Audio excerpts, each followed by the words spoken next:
Hey everyone, this is Alex Smith and welcome to Knowledge the Ambition. Himachal Pradesh police constable preparation की series में हमारा आज का lecture number 2 है, जिसमें हम हिमाचल प्रदेश और अदर जितने भी टॉपिक्स हैं उनके इम्पॉर्टेंट एमसीक्यूज़ को यहाँ पर डिस्कस करने वाले हैं।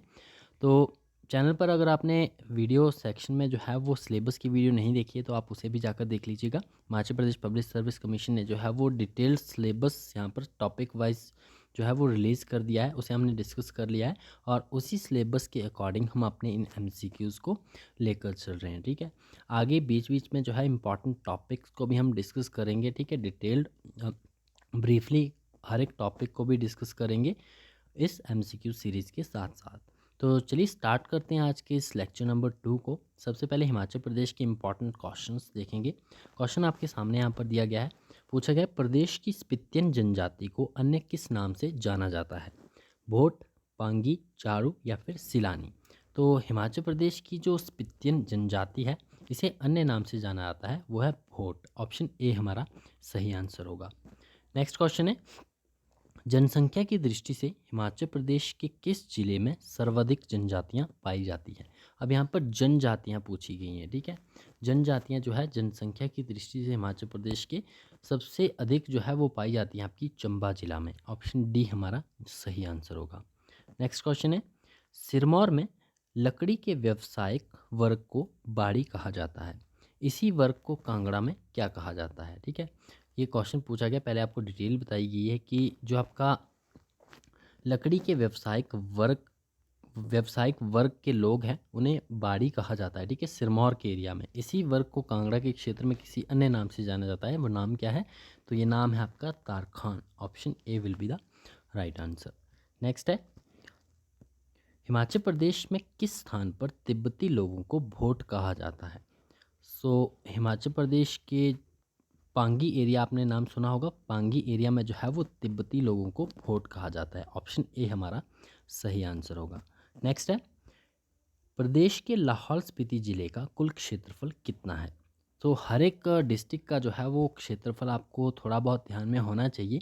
खासकर आप जिस डिस्ट्रिक्ट के हो उस डिस्ट्रिक्ट का तो आपको पता ही होगा, साथ में मिलते जुलते जितने भी आसपास के डिस्ट्रिक्ट हैं उन सभी को एकदम रट लीजिएगा, क्योंकि यहाँ से क्वेश्चन आपको देखने को मिलेगा ही मिलेगा। हिमाचल प्रदेश के लाहौल स्पीति की बात करें तो एरिया वाइज सबसे बड़ा है, तो आसान है सबसे ज़्यादा याद रखने में। तो आंसर है हमारा 13,835 वर्ग kilometre. Option B right answer होगा। 13,835 वर्ग किलोमीटर कुल क्षेत्रफल है लाहौल स्पीति का। इसी के साथ आप जिस भी डिस्ट्रिक्ट से हो उस डिस्ट्रिक्ट का जो एरिया है वो आप कमेंट बॉक्स में लिखोगे। ठीक है, जिस भी डिस्ट्रिक्ट से आप देख रहे हो, ठीक है, अपने डिस्ट्रिक्ट का एरिया एक बार आप कमेंट बॉक्स में लिखिए। इससे जो है वो बाकी जो पढ़ेंगे या आपको भी एक बार रिवाइज हो जाएगा। नेक्स्ट क्वेश्चन है, 2011 की जनगणना के अनुसार प्रदेश की कुल जनसंख्या में 0 से 6 वर्ष के बच्चों का प्रतिशत कितना है? 2011 की जनगणना के अनुसार पूछा गया है, क्योंकि हाल ही की जनगणना की डाटा जो है हमारे पास नहीं है, 2021 की जनगणना की डाटा नहीं है। तो अभी जो जब तक आगे की जनगणना नहीं हो जाती, 2011 की जनगणना के अनुसार सारे डाटा जो है वो रिपीटेड आपसे पूछे जाएंगे। तो आपसे जो है वो कुल जनसंख्या का 0 से 6 वर्ष के बच्चों का प्रतिशत पूछा गया है हिमाचल प्रदेश में। तो ये है आपका 11.14%। Option D will be the right answer. Next है, शिमला जिले के अतिरिक्त किस जिले में नगरीय जनसंख्या सबसे अधिक है? अब हिमाचल प्रदेश में नगरीय जनसंख्या जो है वो शिमला जिले में सबसे अधिक है। इसके अलावा पूछा गया है सेकेंड नंबर पे, तो सेकेंड नंबर पे आता है सोलन। ऑप्शन ए हमारा सही आंसर होगा। नेक्स्ट है, हिमाचल प्रदेश में सबसे कम जनसंख्या घनत्व वाला जिला कौन सा है? जनसंख्या नहीं पूछी गई, जनसंख्या घनत्व पूछा गया है। तो सबसे कम जो जनसंख्या घनत्व है वो उस जिले का है जिसका कि क्षेत्रफल सबसे अधिक है, वो है हमारा लाहौल स्पीति। ऑप्शन बी हमारा सही आंसर होगा। नेक्स्ट है, कालका शिमला रेल मार्ग की कुल लंबाई कितनी है? तो कालका शिमला रेल मार्ग जो है इसकी कुल लंबाई है 96 kilometre. Option B will be the right answer. Next है, नेक्स्ट हमारे कुछ एक इम्पॉर्टेंट नेशनल और इंटरनेशनल जो जनरल अवेयरनेस के क्वेश्चन है उन्हें हम डिस्कस करेंगे। सबसे पहला यहाँ पर प्रश्न है आपका, who was the polio vaccines discoverer, यानी कि पोलियो वैक्सीन जो है वो किसने डिस्कवर की थी? इंपॉर्टेंट डिस्कवरीज जो है आपका एक टॉपिक स्पेसिफाई किया गया है कमीशन के द्वारा। तो जो भी जितनी भी इम्पोर्टेंट डिस्कवरीज़ हैं उन्हें हम डेली बेसिस पे यहाँ पर थोड़ी बहुत जो है वो डिस्कस करते चलेंगे। आंसर है हमारा John Salk, option B. John Salk जो है वो पोलियो वैक्सीन डिस्कवर की थी।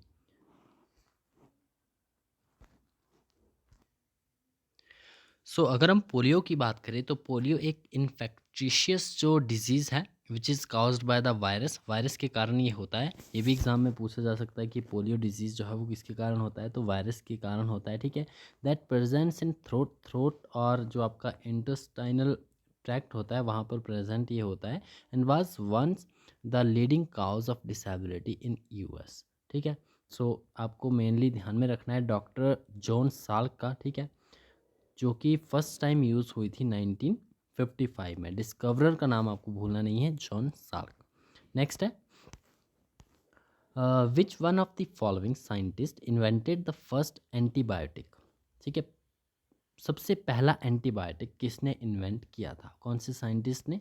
राइट आंसर है हमारा option A, Alexander Fleming. Alexander Fleming ने जो है सबसे पहले एंटीबायोटिक की खोज की थी। पहला एंटीबायोटिक जो है वो इन्वेंट किया था अलेक्जेंडर फ्लेमिंग ने। नेक्स्ट है who is the author of book 1984। Book का टाइटल है 1984। ऑथर कौन है इसकी? ऑथर हैं इसकी जॉर्ज ऑरवेल। जॉर्ज ऑरवेल, ठीक है। 1984 जो बुक का टाइटल है, इसके ऑथर है जॉर्ज ऑरवेल। इंपॉर्टेंट बुक है तो आपको ध्यान में रखना ऑथर। नेक्स्ट है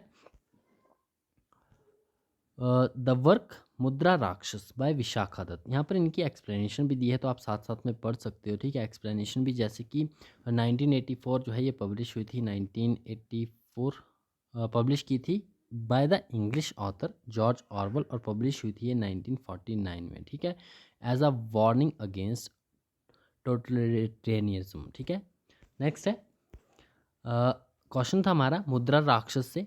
सबसे पहले आपको डिटेल दी गई है कि मुद्रा राक्षस जो है वो लिखी गई है बाय द विशाखा दत्त। ठीक है, राइटर का नाम आपको ध्यान में रखना है। मुद्रा राक्षस ये बुक है किसकी?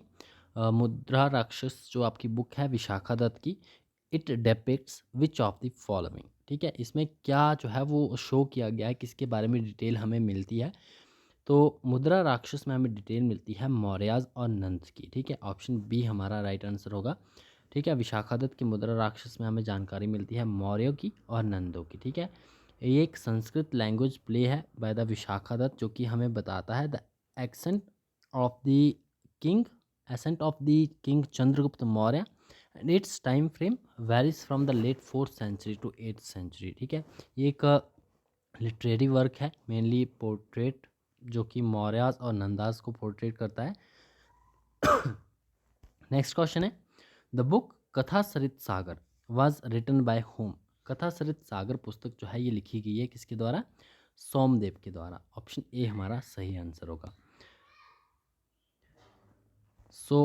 कथा सरित सागर, जिसका मीनिंग है आपका ocean of the streams of stories, एक फेमस 11th सेंचुरी का collection of the Indian legends, fairy tales and folk tales as retold in Sanskrit by the Somadeva, जो कि एक शैव ब्राह्मण थे। ठीक है, तो सोमदेव के द्वारा ये लिखी गई है। नेक्स्ट है who among the following was the author of Akbarnama. Akbarnama के ऑथर कौन है? तो ये अबुल फाजल। ऑप्शन डी हमारा राइट आंसर होगा। अबुल फाजल जो थे वो ऑथर थे अकबरनामा के, which is the official history of Akbar region in 3 volumes. Next है where are the headquarter of NATO. North Atlantic Treaty Organization का हेडक्वार्टर आपको बताना है कहाँ पर है? न्यूयॉर्क, ब्रुसेल्स, पेरिस या फिर वियना। तो राइट आंसर हमारा option B, Brussels. Next question है International Civil Aviation Day is observed on which date. तो इंटरनेशनल सिविल एविएशन डे जो है ये आपका ऑब्जर्व किया जाता है on 7th of November. Option A हमारा राइट आंसर होगा। नेक्स्ट है पराक्रम दिवस पूछा गया है। तो पराक्रम दिवस हर साल मनाया जाता है आपका 23 जनवरी को। नेक्स्ट क्वेश्चन है what is the theme of the world Day of Social justice 2024। World Day of Social justice 2024। अब इंपॉर्टेंट डेज़ की थीम्स भी आपको ध्यान में रखनी है, जिन भी इंपॉर्टेंट डेज़ की थीम्स हैं। तो ऑप्शन ए हमारा राइट आंसर होगा ब्रिजिंग गैप्स बिल्डिंग अलाइंसेस। ये world Day of Social justice 2024 की थीम है। अब ये डे जो है वो सेलिब्रेट कब किया जाता है, तो एनुअली 20 फरवरी को जो है वो World Day of Social Justice जो है वो सेलिब्रेट किया जाता है to unite the global community to address worldwide inequality and injustice. 2024 की theme bridging gaps building alliances. Next है हिंदी के इंपॉर्टेंट क्वेश्चंस को हम यहाँ पर डिस्कस करेंगे। पूछा गया है कि हिंदी वर्णमाला में अयोग वाह वर्ण कौन से हैं। तो यहाँ पर आपको ऑप्शंस दिए गए हैं, तो इनमें से ऑप्शन सी हमारा राइट आंसर होगा। तो ये हैं आपके अयोग व वर्ण। नेक्स्ट है देव जो मानव है ये किस समास का उदाहरण है। देव जो मानव है, आपको समास बताना है कि कौन से समास का ये उदाहरण दिया गया है। तो ऑप्शन सी हमारा राइट आंसर होगा, विच इज़ कर्मधारय समास। ठीक है, देव जो मानव है ये आपका उदाहरण है कर्मधारय समास का। नेक्स्ट है मन रे तन कागद का पुतला, ये आपकी पूरी लाइन है। लांगे बूंद बिनसी जाए छिन में गर्भ करे क्या इतना।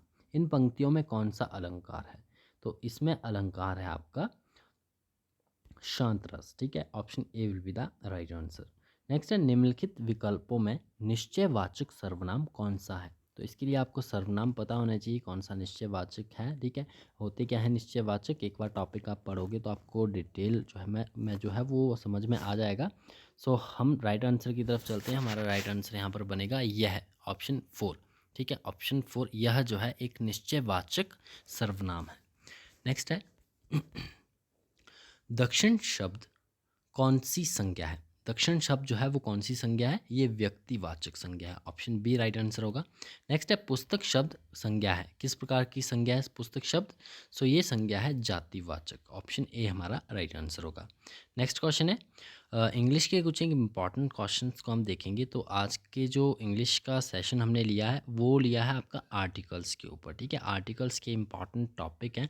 ठीक है, आपको अप्रोप्रिएट आर्टिकल का यूज़ करना है यहाँ पर। So dash moon look beautiful last night, तो यहाँ पर एक अप्रोप्रिएट आर्टिकल आपका यूज़ होगा वो है द। ठीक है, option C the moon looked beautiful last night. Next है he is planning to became dash architect, तो यहाँ पर जो अप्रोप्रिएट आर्टिकल यूज़ होगा वो होगा an. Option B he is planning to became an architect. Option B.